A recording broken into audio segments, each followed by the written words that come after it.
Um estudo elaborado pela Instituição Fiscal Independente do Senado Federal indica que a necessidade de financiamento da saúde pela União vai crescer mais rápido do que o espaço fiscal disponível.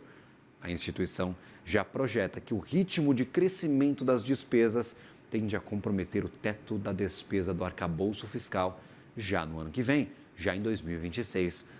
Para falar mais sobre este assunto, eu converso agora com o Alessandro Cassaletti, analista da Instituição Fiscal Independente, responsável por este relatório. Seja bem-vindo à nossa programação. Uma ótima tarde a você. Ótima tarde, muito obrigado. Qual que é o grande alerta feito pela IFE, Alessandro? Eu gostaria de entender o que está acontecendo nas contas públicas, principalmente com esse crescimento, com essa expansão da necessidade de orçamento voltado para a educação.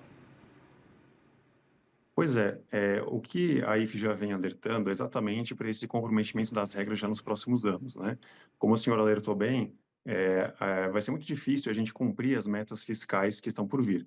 Esse estudo especificamente sobre a saúde, na verdade, apenas reafirma essas conclusões, porém pela ótica da saúde. A gente estima, faz uma simulação para verificar qual seria a necessidade de financiamento da saúde para que as necessidades da população fossem atendidas, seja no curto prazo, seja no longo prazo, até 2070. E nós concluímos que essa necessidade, ela corre acima daquilo que o arcabouço cria de espaço fiscal para isso. Então, numa hipótese em que o governo gastaria todo o necessário para atender essa necessidade, o arcabouço fiscal não daria conta e ficaria comprometido. Perfeito. E por que nós temos esta, talvez, pressão total do orçamento? O que acontece com estes recursos destinados ao Sistema Único de Saúde, também outras áreas de investimento da saúde brasileira, que vem nestes últimos anos pressionando essas contas públicas, por favor? Isso. Bom, o crescimento dessa necessidade, ele é calculado a partir de fatores não fiscais, não orçamentários, ou seja, a gente avalia quais são os fatores demográficos, os fatores de custos do setor que determinam a necessidade de financiamento.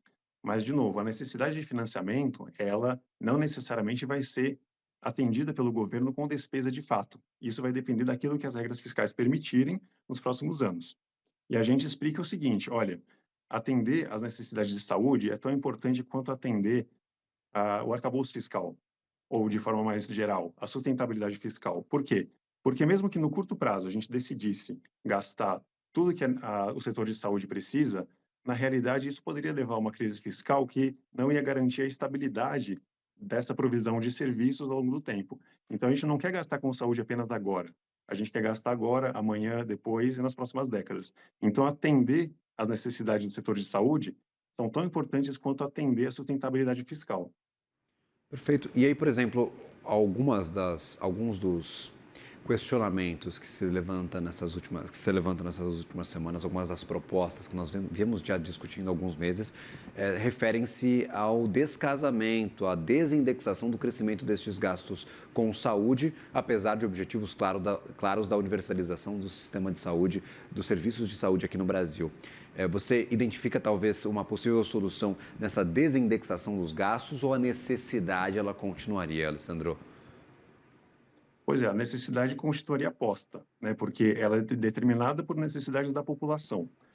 Quando a gente estima esse crescimento acima do teto, né, a gente estima um crescimento nos próximos 10 anos, em média, de 3,9% dessa necessidade de financiamento. A gente sabe que o arcabouço fiscal permite que a despesa total, né, do governo primária cresça no máximo 2,5%.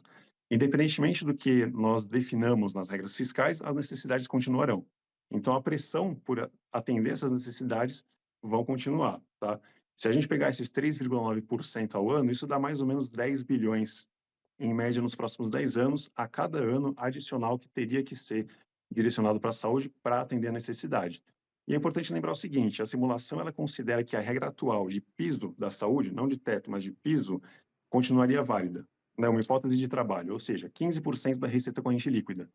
Mesmo assim, a necessidade de financiamento corre acima desse piso, o que mostra que a necessidade ela vai representar, no curto, no médio e no longo prazos, um desafio importante, inclusive para eventuais redesenhos da regra fiscal, que já está mostrando sinais de que não é sustentável.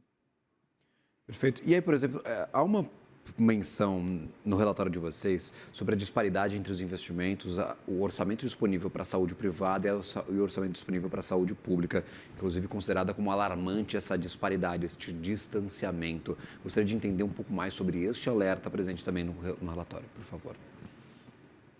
Na verdade, e a gente apenas expõe isso no contexto de uma comparação internacional, ou seja, o Brasil ele destoa de outros países da OCDE, porque aqui no Brasil a participação do setor privado na despesa total com saúde é maior do que a do setor público, enquanto lá fora é o contrário.